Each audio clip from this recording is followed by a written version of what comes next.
అంతర్జాతీయ మహిళలు తమ హక్కుల గురించి, మహిళా సమానత్వం, సాధికారత వీటి సాధన కోసం ఉద్యమించవలసిన కర్తవ్యాన్ని గుర్తు చేసుకునే రోజుగా మనం ఈ మహిళా దినోత్సవం ప్రపంచవ్యాప్తంగా జరుపుకుంటున్నామని అందరికీ తెలుసు.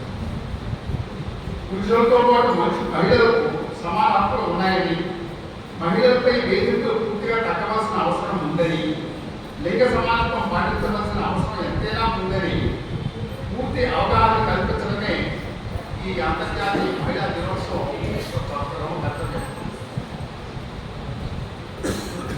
మానవ హక్కుల ఉద్యమకారిణి నటి శ్వేతా పోర్నియన్ మహిళా దినోత్సవానికి అధికారికంగా గుర్తింపు తీసుకురావడానికి లాస్ ఏంజలీస్ నగర మేయర్తో కలిసి 1994లో అంతర్జాతీయ మహిళా దినోత్సవాన్ని యునైటెడ్ స్టేట్స్ ఆఫ్ అమెరికా గుర్తించేలా రూపొందించింది.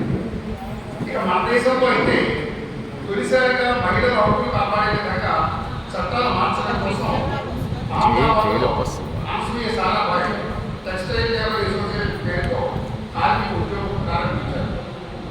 భారత కార్మిక ఉద్యోగంలో కార్మిక స్త్రీలను సంఘటన చేసిన మహిళల్లో సుశీలా గోపాలను, విమలా రణదీవి, కెప్టెన్ లక్ష్మీ సాగర్ ఉన్న వారందరూ ఉన్నారు.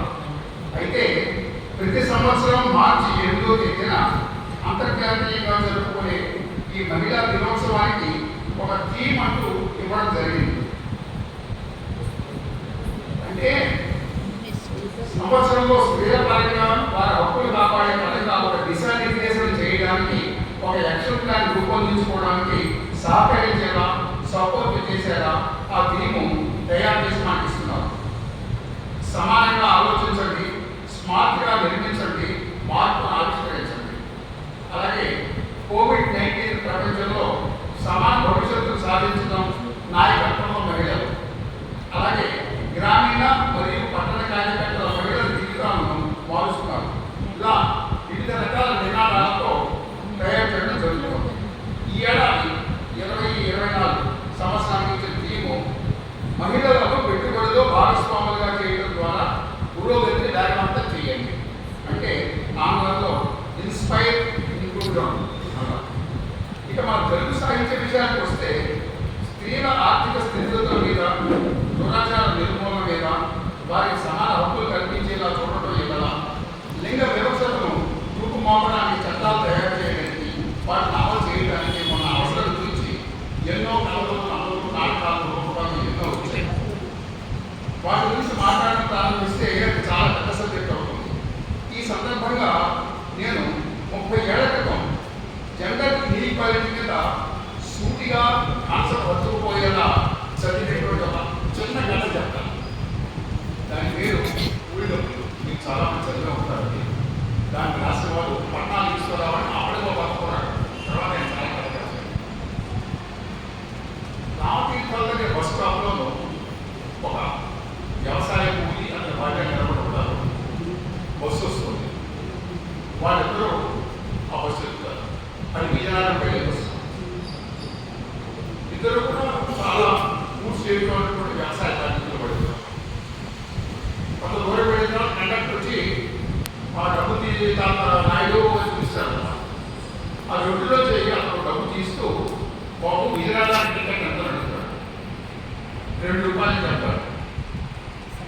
బాబు మరి మా ఆడడానికి అంటారు.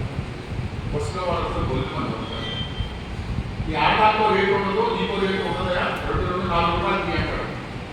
4 రూపాయలు తీసి ఇచ్చేస్తూ అతను నవ్వకండి బాబు, ఉదయాన్నే పొలంలో ఇద్దరం కూలీలు కడితే 3 కూలీలు కడితే మా ఆడవాళ్ళు రూపాయి ఇచ్చిన 2 రూపాయలు ఇస్తున్నారు కూలీ.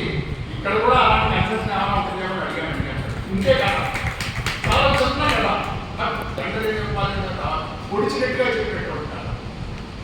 ఇలాంటి కథలు రావడం ఎంతో మార్పు తీసుకొస్తాయి సొసైటీలో. దాని గురించి టీచర్ నేను సాధారణంగా ఏ మీటింగ్ అయినా జెండర్ ఈక్వాలిటీ గురించి మాట్లాడినప్పుడు నీకు అభివృద్ధి ఉంటాను. సరే, ఈ అంతర్జాతీయ మహిళా సంవత్సరం సందర్భంగా ఏటా శైలిలో అద్భుతాలు సాధిస్తున్న మహిళల్ని సమున్నతంగా గౌరవించుకోవడం ఒక ఆచారంగా భావిస్తూ వస్తున్నాం. ఈ సన్మానాలు వాటిలో కొత్త ఉత్సాహాన్ని నింపి ప్రగతి సాధించడానికి మరింత వేగంగా అడుగులు వేయడానికి దోహదపడటంతో పాటు విజయాలను చూసి ఆనందించే ఇతరుల మధ్యలో కూడా మరింత స్ఫూర్తిని నింపడానికి ఉపయోగిస్తానని తలుస్తాను. వారికి ఉన్నటువంటి అంధత్వాన్ని ఒక సవాలుగా ఎదుర్కొని జయించి కేవలం వినికిడి ద్వారా జ్ఞానం సమపార్జించుకొని అద్భుతమైన కథలను తెలుగు భాషకు అందించినటువంటి సత్యవాడ సోదరీమణపడే రఘునాథమ్మ కుమారి గారు లోగడ అపజయాలు కలిగిన చోటే అనే నవలను ఈ మధ్యనే ఆత్మనే మొదలు అనే మరో అద్భుతమైన నామను రాసి తెలుగు నవలా లోకంలో తనకు ఒక గొప్ప స్థానాన్ని రచయితగా సుస్థిరం చేసుకోవడమే కాకుండా రైల్వేలో ఉన్నత ఉద్యోగం చేస్తున్నటువంటి నా బంధువు చలకల సూర్యలక్ష్మి గారికి రంగనాథ రామాయణం వాల్మీకి రామాయణం వంటి వాటి గురించి గుణాత్మక విమర్శాత్మక అధ్యయనంతో అద్భుతమైనటువంటి పుస్తకాన్ని రచించినటువంటి మన ప్రభుత్వ డిగ్రీ కళాశాల ప్రిన్సిపాల్గా తన సేవలు అందించిన ఇప్పుడు మనం చూసాము వేదన సూర్యకాంత గారికి, ఇంకా చంద్రంపాలెం జిల్లా పరిషత్ పాఠశాలలో జూనియర్ రెసిడెంట్గా తమ సేవలు అందిస్తూ ఉత్తమ ఉద్యోగిగా 2017లో ప్రభుత్వం నుంచి అవార్డు పొందడమే కాకుండా హిందూ ధర్మ పరిరక్షణకి గోశాల సంరక్షణకి ఎంతో కృషి చేస్తున్నటువంటి శ్రీమతి వారణాసి పండిశ్రీ గారికి ఈ సందర్భంగా విశాఖ సాహిత్య సత్కరించడం చాలా సముచితంగా ఉంది.